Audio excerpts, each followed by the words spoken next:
नमस्कार, अरुणाचल समाचार में आपका स्वागत है। मैं हंगोरी शोभा। आए बुलेटिन में सबसे पहले देखते हैं मुख्य समाचार। प्रधानमंत्री नरेंद्र मोदी ने कहा, वैश्विक कोविड महामारी के दौर में भी स्टार्टअप की वृद्धि है गर्व की बात। कहा, भारत के छोटे छोटे शहरों और कस्बों से भी उद्यमी उभर रहे हैं स्टार्टअप। देशवासियों से पौधारोपण करने और योग दिवस में बढ़ चढ़ कर हिस्सा लेने की अपील।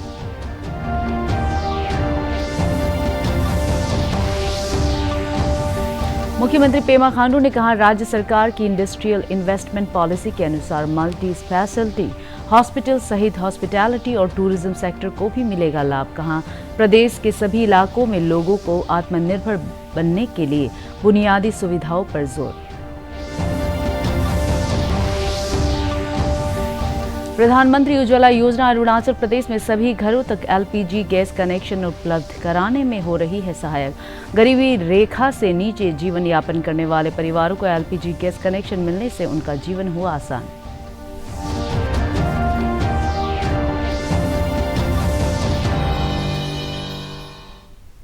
प्रधानमंत्री नरेंद्र मोदी ने कहा है कि वैश्विक कोविड महामारी के दौर में भी स्टार्टअप की वृद्धि गर्व की बात है। आकाशवाणी से मन की बात कार्यक्रम में आज श्री मोदी ने कहा कि देश में यूनिकॉर्न की संख्या 5 मई को 100 से अधिक हो गई। कम से कम 7,500 करोड़ रुपए के स्टार्टअप को यूनिकॉर्न कहते हैं।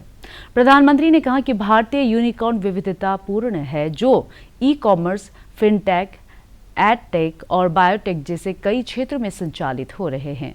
श्री मोदी ने प्रसन्नता व्यक्त की कि भारत की स्टार्टअप परिस्थिति की केवल बड़े शहरों तक सीमित नहीं है, बल्कि छोटे छोटे शहरों और कस्बों से भी उद्यमी उभर रहे हैं। प्रधानमंत्री ने कहा कि देश की सफलता के पीछे युवा शक्ति, प्रतिभा और सरकार का मिलाजुला प्रयास है। इस महीने 5 तारीख को देश में यूनिकॉर्न की संख्या 100 के आंकड़े तक पहुंच गई है।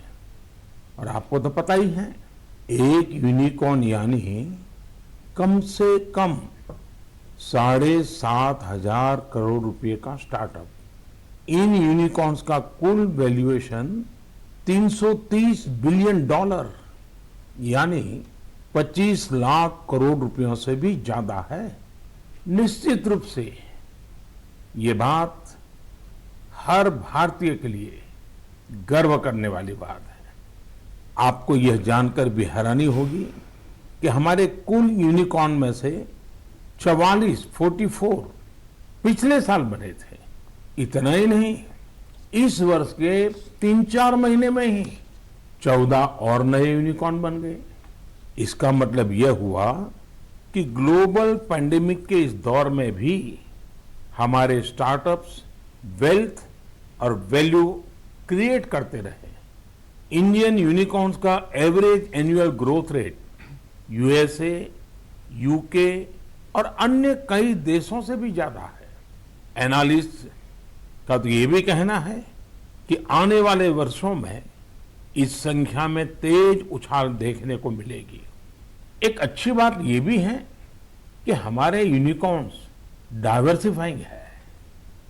ये e commerce, fintech, edtech, biotech जैसे कई क्षेत्रों में काम कर रहे हैं। एक और बात जिसे मैं ज्यादा अहम मानता हूं, वो ये है कि स्टार्टअप्स की दुनिया न्यू इंडिया की स्पिरिट को रिफ्लेक्ट कर रही है। आज भारत का स्टार्टअप इकोसिस्टम सिर्फ बड़े शहरों तक ही सीमित नहीं है। छोटे छोटे शहरों और कस्बों से भी एंटरप्रेन्योर सामने आ रहे हैं। इससे पता चलता है कि भारत में जिसके पास इनोवेटिव आइडिया है, वो वेल्थ क्रिएट कर सकता है। प्रधानमंत्री नरेंद्र मोदी ने कहा कि 5 जून को पर्यावरण दिवस मनाया जाएगा। इसकी सकारात्मक पर्यावरण अभियान चलाने की आवश्यकता है।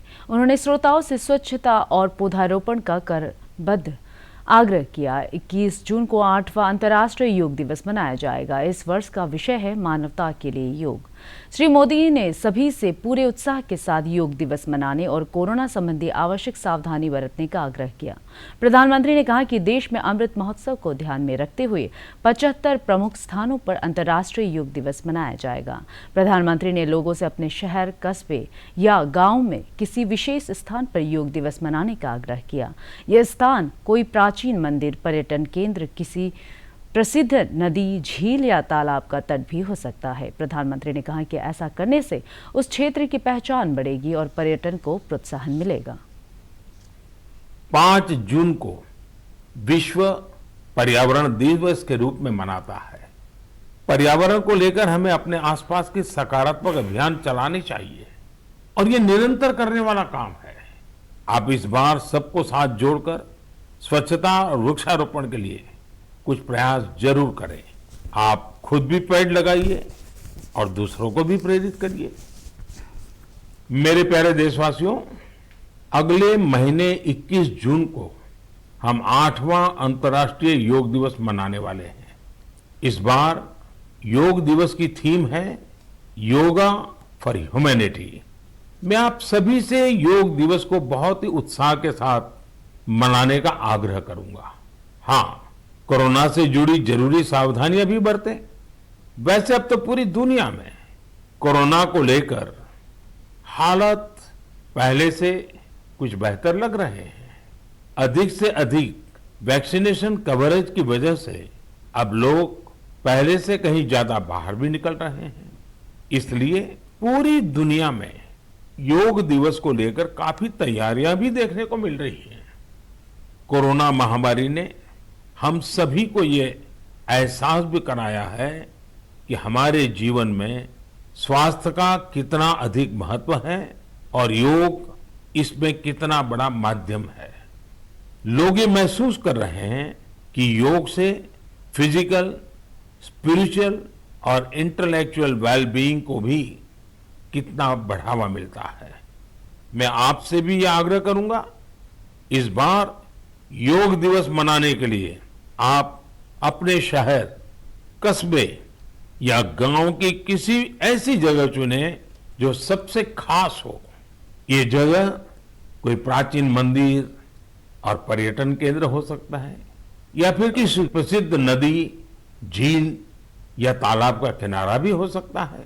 इससे योग के साथ साथ आपके क्षेत्र की पहचान भी बढ़ेगी और पर्यटन को भी बढ़ावा मिलेगा।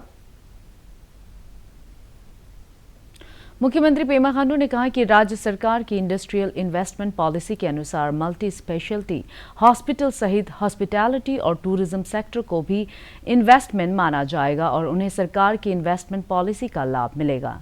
ईटानगर में हेमा हॉस्पिटल के स्थापना दिवस कार्यक्रम को संबोधित करते हुए श्री खांडू ने कहा कि राज्य सरकार इंफ्रास्ट्रक्चर गैप को समाप्त करने की दिशा में कार्य कर रही है ताकि लोग अपने गांव में रहकर ही आत्मनिर्भर बन सके। उन्होंने राज्य के उद्यमियों से भी विभिन्न क्षेत्रों में निवेश करने की अपील की। इस अवसर पर अस्पताल में MRI machine, elastography, 4D colour, Doppler, ultrasound machine, histopathology and cytopathology का शुभारंभ किया। श्री खांडू ने अस्पताल में new gynae and obs ward और निर्जुली में हेमा अस्पताल की शाखा का भी शुभारंभ किया। इस मौके पर विधायक बालो राजा और कई आला अधिकारी मौजूद थे। इंफ्रास्ट्रक्चर गैप हम लोग बनाएंगे और ऑनरेबल पीएम साहब ने जो शुरुआत किया है मिशन आत्मनिर्भर भारत, उसी प्रकार से अरुणाचल को भी हम लोग को आत्मनिर्भर होना बहुत जरूरी है। और आत्मनिर्भर होने के लिए we should forget our primary economy which is agriculture related activities. उस आपका गुरुकुल में और कराधारी साइड में ये काफी अपॉर्चुनिटी है। तो धीरे धीरे अभी पब्लिक को भी रियलाइज हो रहा है कि हम लोग अपना जगह में बैठकर वही में बैठ के हम लोगों को ग्रोथ को लेके आना होगा। और दूसरा on side of it I must also tell you that अपना ऑनरेबल सरकार ने इन्वेस्टमेंट पॉलिसी हम लोग ने लॉन्च कर दिया है। Obviously it is industrial investment policy. उसका अंतर्गत में हम लोगों को जो ये मल्टी स्पेशलिटी जो हॉस्पिटल है उसको भी हम लोग इन्वेस्टमेंट पार्ट में देखना चाहिए। देखिए, क्योंकि उस पॉलिसी के अंतर्गत में बहुत सारा दिया हुआ है, वो या हॉस्पिटैलिटी सेक्टर, हॉस्पिटल सेक्टर और टूरिज्म सेक्टर, तो दोनों में इन्वेस्टमेंट जो करता है they should qualify under the investment policy. उसमें बहुत सारा बेनिफिट है। तो मैं चाहूंगा डॉक्टर शरद साहब, आप कोई मीटिंग लेके जो हॉस्पिटल और हमारा जो टूरिज्म इंडस्ट्री में जो इन्वेस्ट करता है उन लोगों को भी उस पॉलिसी का बेनिफिट मिलना बहुत जरूरी है। और साथ साथ आपसे लोग सीखना चाहिए डॉक्टर राणा से कि we should learn how to invest in our own state. मैं हमेशा बोलता हूँ अरुणाचल प्रदेश में केंद्रीय कानून मंत्री किरण रिजिजू ने कहा है कि सेला टनल अब बनकर तैयार है और करीब 13,000 फीट ऊंचाई पर बनी दुनिया की सबसे बड़ी डबल लेन टनल से सामाजिक, आर्थिक और सीमा पर सैनिकों की आवाजाही आसान होगी। गौरतलब है कि प्रधानमंत्री नरेंद्र मोदी ने फरवरी 2019 में इस टनल का शिलान्यास किया था और 3 साल में सीमा सड़क संगठन ने अपने अदम्य साहस और कर्तव्य निष्ठा का परिचय देते हुए इस सेला टनल का निर्माण कार्य पूरा कर लिया है। श्री रिजिजू ने अपने एक ट्वीट में सीमा सड़क संगठन के अधिकारियों के साथ सेला टनल के निरीक्षण का वीडियो शेयर करते हुए इसे वेस्ट कामेंग और तवांग जिले के विकास और राष्ट्रीय सुरक्षा के नजरिए से महत्वपूर्ण उपलब्धि बताया है। उप मुख्यमंत्री चाउना मैन ने कहा है कि राज्य के ग्रामीण अर्थव्यवस्था को मजबूत करने के लिए राज्य सरकार ने 500 स्व सहायता समूहों को 1 लाख रुपए और 50 स्व सहायता समूहों को 2-2 लाख रुपए की वित्तीय सहायता दी है। शनिवार को नामसाई में handloom mark and mobile app cluster level जागरूकता कार्यक्रम को संबोधित करते हुए उप मुख्यमंत्री ने राज्य के स्व सहायता समूहों के सदस्यों और महिला बुनकारों से इनोवेटिव डिजाइन के माध्यम से विश्व स्तर के हैंडलूम और हस्तशिल्प उत्पाद तैयार करने और GI टैगिंग के लिए रजिस्ट्रेशन कराने का आह्वान किया। उन्होंने बताया कि हथकरघा और हस्तशिल्प उत्पादों की GI टैगिंग चरणबद्ध तरीके से चलाई जाएगी और नामसाई में सभी जनजातियों के उत्पादों के लिए एक वीविंग शेड के साथ एम्पोरियम स्थापित किया जाएगा। प्रधानमंत्री उज्ज्वला योजना अरुणाचल प्रदेश में सभी घरों तक LPG गैस कनेक्शन उपलब्ध कराने में सहायक साबित हो रही है। गरीबी रेखा से नीचे जीवन यापन करने वाले परिवारों को LPG गैस कनेक्शन मिलने से अब वे घंटों रसोई में लकड़ी या कोयला जलाकर खाना पकाने की जगह अब कुछ मिनटों में LPG गैस सिलेंडर की सहायता से चूल्हे पर प्रतिदिन खाना बना रहे हैं। लोअर दिबांग वैली जिले के रोइंग की लाभार्थी आसापी लिंगी और माली विलेज की लाभार्थी माधु मेपो ने बताया कि अब उन्हें लकड़ी की तलाश में इधर उधर नहीं भटकना पड़ता है और बारिश के मौसम में भी आसानी से खाना उपलब्ध होता है। पहले से लकड़ी बुकने के लिए इतना कहाँ दूर दूर में जाके लकड़ी बुक के ना खाना पीने के लिए तो इतना कष्टों के खाना पीना बना के खाया है। अभी तो नरेंद्र मोदी तो गैस सिलेंडर फिर के दिया है, थोड़ा आराम भी हो गया है, तो खाना पीना भी थोड़ा आराम बैठ के बना के खाया है हम लोग। अभी तो सिलेंडर भी मिला है, राशन कार्ड भी फिर मिला है, क्या मिला है। अभी तो बहुत अच्छा हो गया, आराम भी हो गया। नरेंद्र मोदी तो ये सिलेंडर भी दिया है, राशन भी थोड़ा मोड़ा राशन कार्ड भी दिया है, बुरा भी पेंशन कार्ड भी दिया है, इससे आराम थोड़ा बैठ के खाया है। तो गैस सिलेंडर फिर दिया है तो महीना गैस भरा के आराम से बना के खाया है ना हम लोग। अभी PM मोदी का जो हमें उज्ज्वला स्कीम है वहाँ से हमें गैस सिलेंडर फ्री मिला है और हमें बहुत ही अच्छा लगा है। वो गैस सिलेंडर नहीं मिलने से पहले बस्ती में हम लोग लकड़ी बुकता था, उसी से ही आग जलाता था, उसी से खाना सब्जी बनाता था, तो हमें बहुत तकलीफ़ हुआ है उससे। लेकिन अभी जब नरेंद्र मोदी का उज्ज्वला गैस सिलेंडर जब आया है। ईटानगर राजधानी क्षेत्र के जिला उपायुक्त तालो पोतुम ने दुकानदारों से प्रशासन द्वारा निर्धारित किए गए रैट कार्ड के अनुसार सब्जियों की बिक्री करने की अपील की है। उन्होंने कहा कि एक्सपायर डेट पार होने वाले सामानों को दुकानों में रखते हुए पाए जाने पर जिला प्रशासन दुकानदार के खिलाफ कार्रवाई करते हुए उसकी दुकान को सीज करेगा। आज ईटानगर में सब्जी दुकानों पर मूल्य की जांच करने के दौरान श्री पोतुम ने कहा कि जिला प्रशासन उपभोक्ताओं के हितों के प्रति गंभीर है।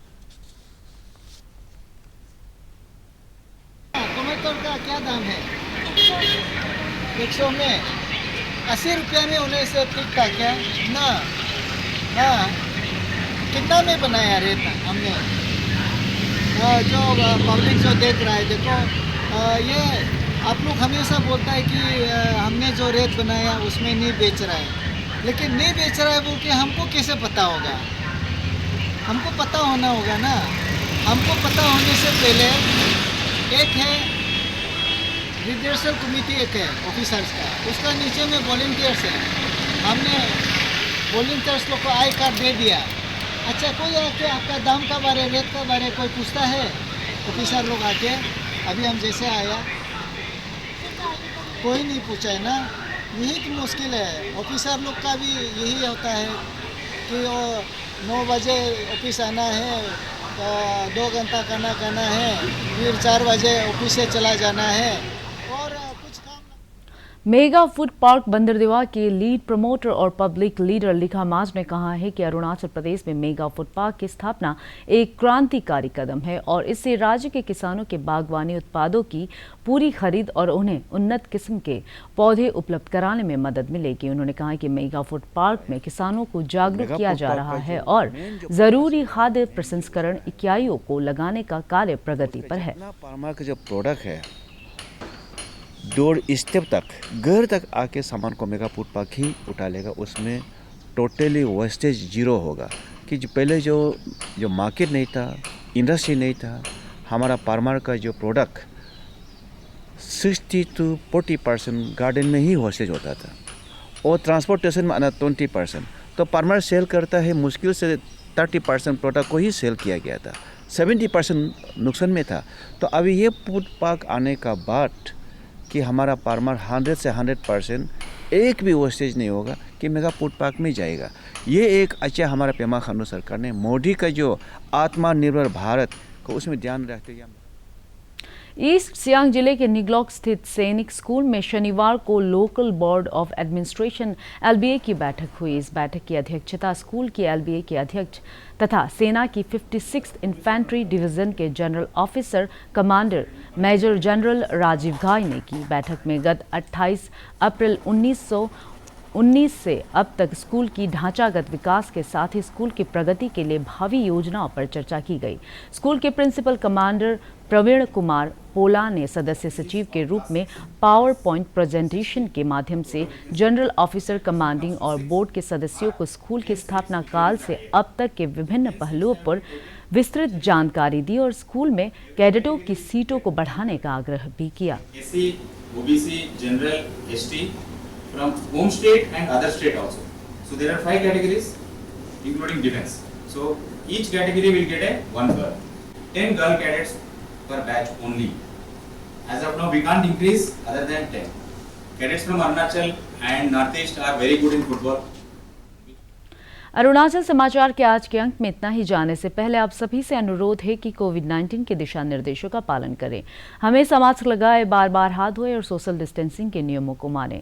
कोरोना महामारी से बचाव के लिए आपका वैक्सीन लगवाना भी जरूरी है। अगर आप वैक्सीन लगवाने के पात्र हैं तो जरूर लगवाएं। हम कल फिर हाजिर होंगे अरुणाचल और देश दुनिया की खबरों के साथ। चलते आपको बता दें कि आप अरुणाचल समाचार हमारे YouTube channel DD news Arunachal पर भी देख सकते हैं। देखते रहिए अरुण प्रभा। नमस्कार।